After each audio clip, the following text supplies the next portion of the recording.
Hello and welcome. I'm Annette Reeder from the biblicalnutritionist.com. And today we're talking about plastics. We have all used plastics throughout our entire life, but maybe you're not aware of how harmful they actually are.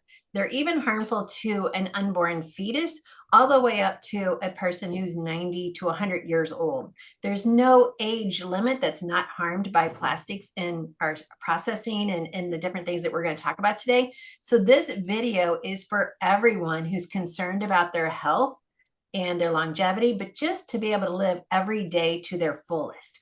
Plastics are affecting you in more ways than you ever thought possible. And that's what we're going to talk about today.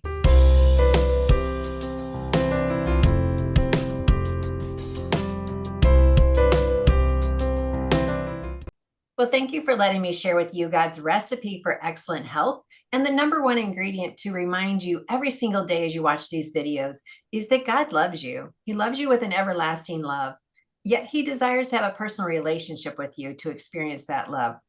All right, so today I have with me one of my great friends and who has been on such a cancer journey that her wisdom is what we all want to glean from. She's an amazing researcher and her credentials would fill up the rest of this hour, but we're not going to go into all of that. So let me just bring on Jenny Brandt. Jenny, thanks for joining us today. And we have a very serious topic to talk about. And I don't think everyone realizes the health conquest, the health challenge we have with plastics. So let's dive right in. First of all, welcome, and I'm glad to have you back. It is great to be back, and I have to tell you that today is my husband and my 49th wedding anniversary. Oh, well, congratulations. And you're spending it here with me. That's Oh, just a short part of it. Just a okay. short part of it. We'll take a bike ride in a little bit, and Oh, good for that's you. one of our favorite things to do. But yes, let me tell you that I began learning about plastics after I was diagnosed with cancer. I had no idea that plastics could play a role in my being diagnosed with cancer. And, we manufacture 800 tons of plastics a year. So plastics are here to stay. So what we have to figure out is how are they getting into our body through our skin, through the air, through what we eat, through what we drink? What ways are they getting into our bodies so that we can minimize that? We're never going to get rid of all plastics. That's just not a possibility.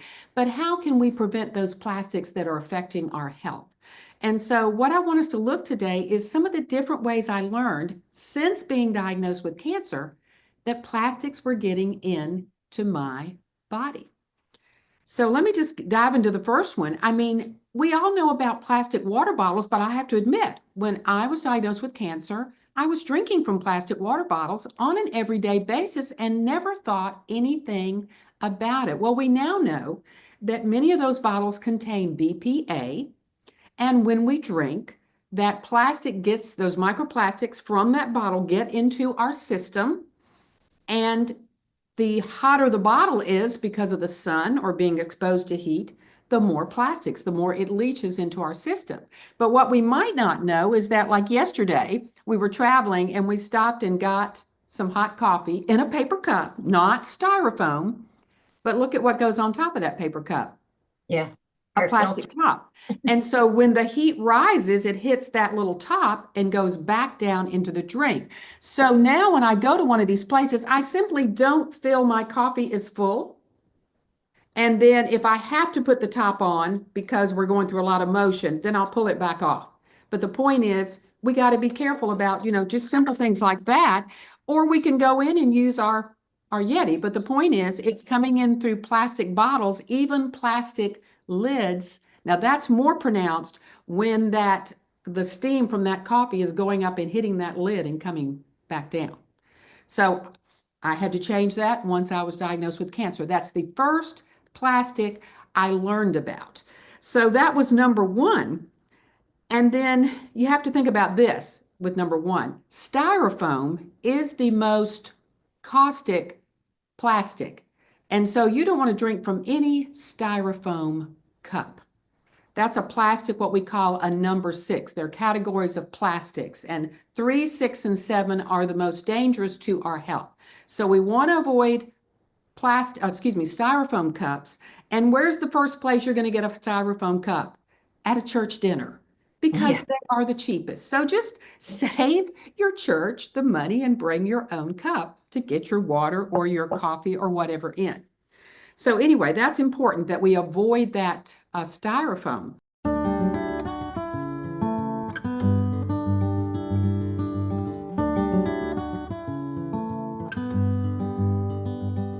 But another one that just blew my mind, and I just wasn't looking for this at all. My coffee pot just died on me, you know. And so I'd had it 10 years. So I'm trying to figure out if it's died or I need to throw it away or what. And I'm looking inside of it and it's all plastic. I had never noticed that before. The water's actually boiling in plastic. Who thought of that idea? So I had to go get a new coffee pot. And what did I find? I went to Bed Bath and Beyond, but that all the coffee pots that I could find were brewing, boiling the water in plastic, most of them. And if they weren't boiling the water in plastic, they were brewing it through plastic. Right. So what did I do? I found a stainless steel percolator. That's the only way I could not have plastic.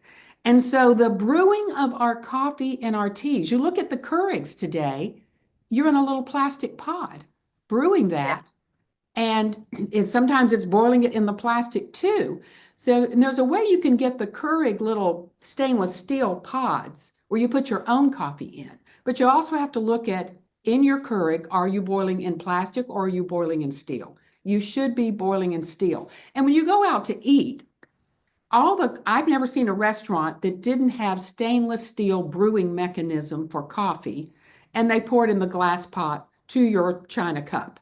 So it's not usually a problem in a restaurant, but it's usually a problem in our home. And so that was a wake up call for me. And then I was in British Columbia in a restaurant and I ordered hot tea. And it was a very healthy tea, you know? And so I'm dipping my bag in and out. And what do I find? But it's a plastic tea bag. I didn't know Exactly. they made such things. So I began to wonder how many microplastics are getting into my body from this tea bag. Well, a scientist, an engineer named Natalie Tavinsky, she's a chemical engineer and a researcher. She did the research on it because she was in that tea shop doing the same thing, noticing that it was a plastic uh, tea bag. And this is what she found. She found that a single plastic tea bag brewing at a temperature of 95 degrees Celsius released approximately 11.6 billion microplastics and 3.1 billion nanoplastics into a single cup of the beverage. So Wow. these are just, again, these unexpected ways that we're getting plastics. If you drink tea several times a day and you're drinking with a bag that's plastic, you know, this is what we're getting. So the brewing of coffee and tea really woke me up. And now I do things, of course, differently. Another way is food storage. I mean, we just store our stuff. I looked in my refrigerator, my freezer, everything was stored in plastic. And so now what I do is I have glass containers with the silicone tops, and I don't fill the glass containers when it's food I'm freezing all the way up to the top where it touches. But Mhm. the point is, this is something I did on an everyday basis. And now when you open up my refrigerator and my freezer, you will see all of these Pyrex and glass containers with silicone tops that are labeled, so I know what's what. But I've had to do a complete, turnover there and use different things. I'm not concerned about plastics that, don't touch my body and don't interfere with my food. Like I store things in the attic in hard plastic. I'm not Sure. concerned about that. I'm concerned about things that are going to get into my food and my water supply and, that are around my body where I can ingest them in some way. And a lot of the ingesting is done through breathing, it's done through what we drink and what we eat, and of course, as we'll see, what we put on our skin. So I had to change out the food packaging and storage. And then I never thought about the tap water. I had already filtered my water for other reasons, just to reduce other chemicals because there was a high chemical load found in my body. But I never thought about microplastics being in my tap water until there was an article in the newspaper about Charleston, South Carolina. And then Columbia, South Carolina, where I grew up, was on the news on ABC News because microplastics were found in the tap water. So I researched further, and what did I find? It's not just Flint, Michigan having a problem with their tap water. 94% of our municipalities that produce this tap water, 94% show microplastics of some sort in the tap water. Now, where is this coming from in the tap water? Well, it's coming from the fact that our water comes from our soil. And we've got microplastics now in the air. We've got that in the soil. Okay. And so anything in the soil gets into our tap water, and anything from the streams and rivers, all this gets into our tap water. And evidently, the water companies cannot filter out something that small because a microplastic is usually less than 5 millimeters. Basically, they are so small that they can't filter that out for everybody, you know. So it's coming in. I never thought about it. So 94%. So just figure that your tap water probably has some microplastics in it. It might be worse in some areas and lesser in some areas. But again, we don't want to be drinking microplastics because microplastics are so small you can't see them, but you can see them on a microscope. And when you look at these research studies, they're now seeing them on a microscope in our lungs, in our heart, in every part of our bodies. So this is something to think about. So we got to think about tap water, but you can filter it, but you got to get a really good filter to be able to do that.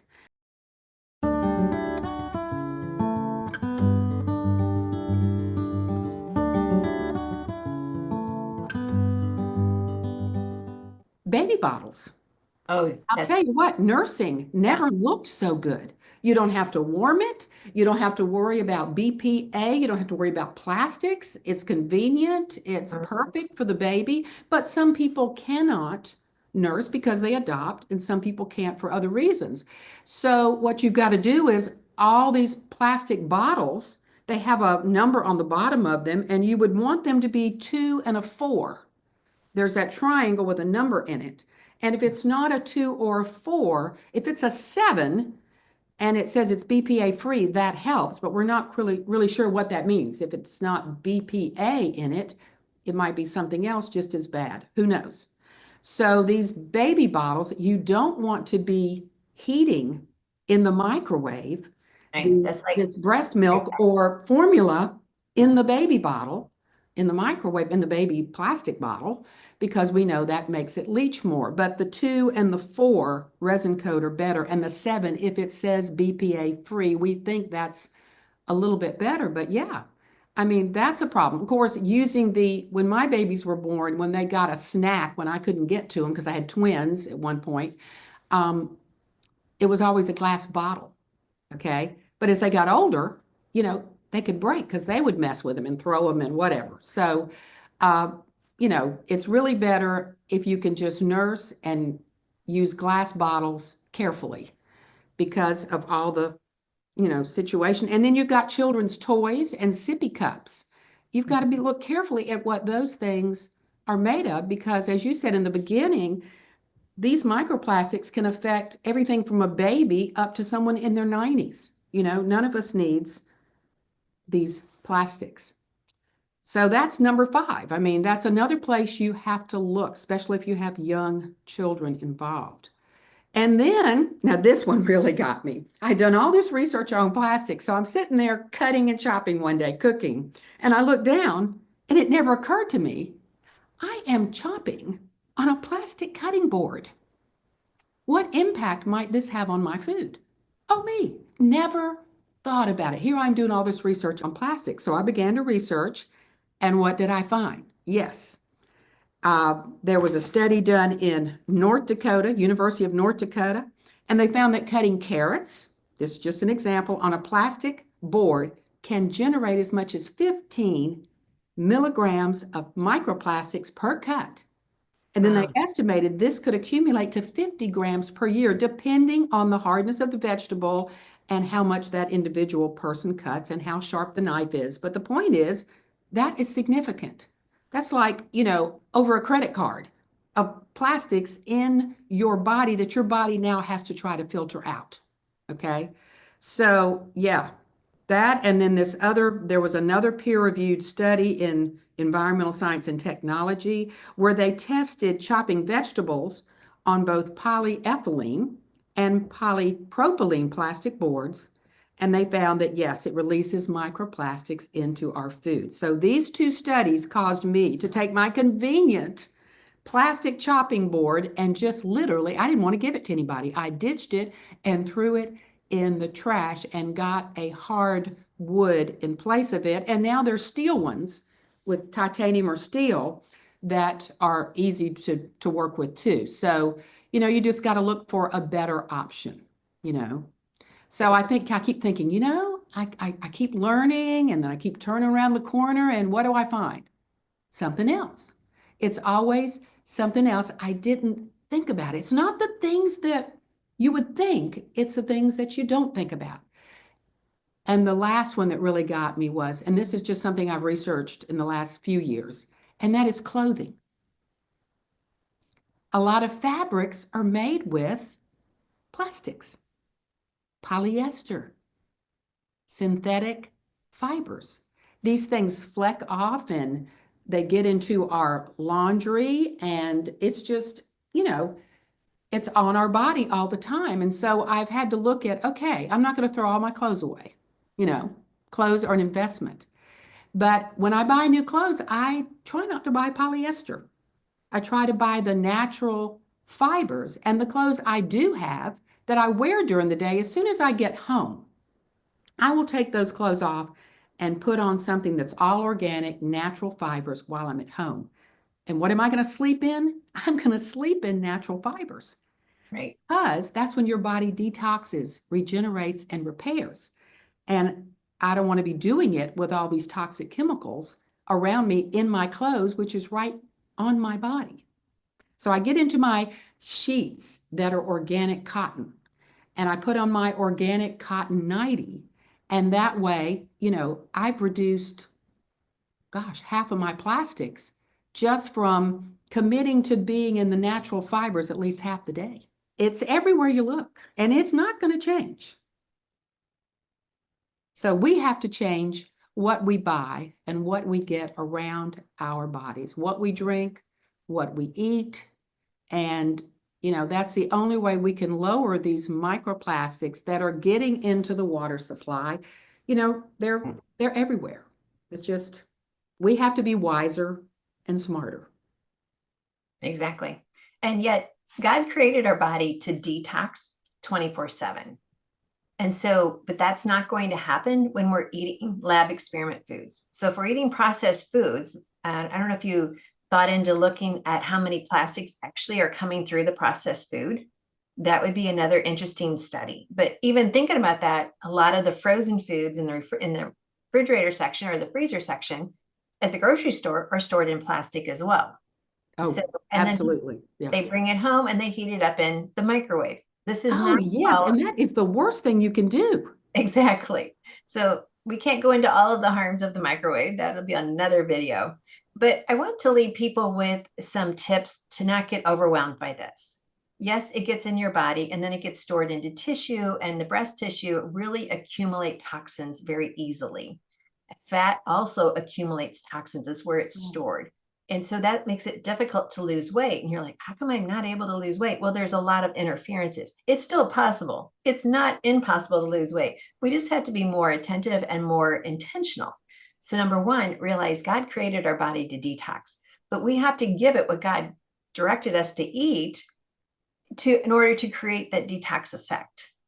And so when we eat high fiber foods, when we have a good balance of pre and probiotics, then our body has the energy it needs and the materials it needs to create that detox effect. And so one is avoid as much as possible. And as you've pointed out, it's in every area of our life, every single area of our life. And so, what is one step that you can take just this week with what everything that Jenny has shared? What's one thing you can walk away with? Is it using more of your stainless steel water bottle? Or is it and not using the plastic water bottles? Even when we travel through the airports, I always bring my stainless steel water bottle because I can fill it up at the water fountain. Now, is that going to have nanoplastics in it? Possibly, but I've lessened what I'm going to be affected by.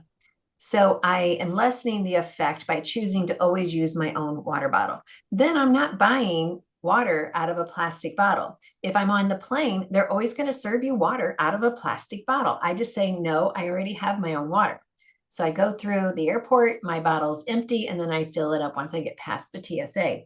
Styrofoam, yeah, that's been outlawed in my home since 2000. It's like, yeah, and your skin, all of this are so just as we are created to sweat, sweating also helps us to detox. So, one, find one step that you can do to eliminate the amount of plastics that you're getting exposed to. Number two, find ways to sweat. You need to sweat 2 or 3 times a week, whether it's with an infrared sauna or you just go outside. I don't know where you live, but the sun still comes up every day. Maybe it doesn't break through the clouds, but it's still out there. We need to get exposed to the sun. That's part of healing. Watch your tea and your coffee. And my tea kettle is stainless steel, so I've always used a stainless steel tea kettle. And food storage. A lot of people are getting into meal prepping, so they are putting these meals in plastic bags and then either layering them like this or they're layering them like this. Then they're popping them in the microwave, and it's like, no, we're still exposing a lot of plastics. And so the baby bottles, so true. So true on all of that. Also, though, women who are nursing are storing the extra breast milk in these little plastic little bags, putting it in the freezer because there are days that you need extra and you're not producing as much. So I get it. We just need to look at those bags, see what is the number on those bags, and is there another alternative? Can it be stored in a mason jar instead? Maybe just buy little mason jars, even like the little, I think it's like 2 ounce mason jars, like you use for making jelly or something like that. There are other ways if we just There get are. smart about it. I use mason jars for everything. I have mason jars in the freezer. I have mason jars in the refrigerator. Leftovers go in mason jars. It's just simple, easy, and they're so just simple to use. But if you buy spaghetti sauce, save the jar, save the lid. And a lot of jars that you buy in the grocery store can fit with like your peanut butter. It's plastic. Okay, that's something that just hit me as I said that. But the cap fits on your mason jar. It's a plastic cap, but still, if you're not touching the food to the cap. So invest in mason jars. They're so easy to use for so many different things. So I just want to encourage everyone. It may seem overwhelming, and yes, plastics are very harmful to us, but they're part of our life. The more you can lessen the effect on you, the better you're going to be. And the more you recognize God created your body to detox, let's just give it what it needs to do it to the best effect. And then always be looking for ways to avoid the plastics. Is that a good summary, Jenny?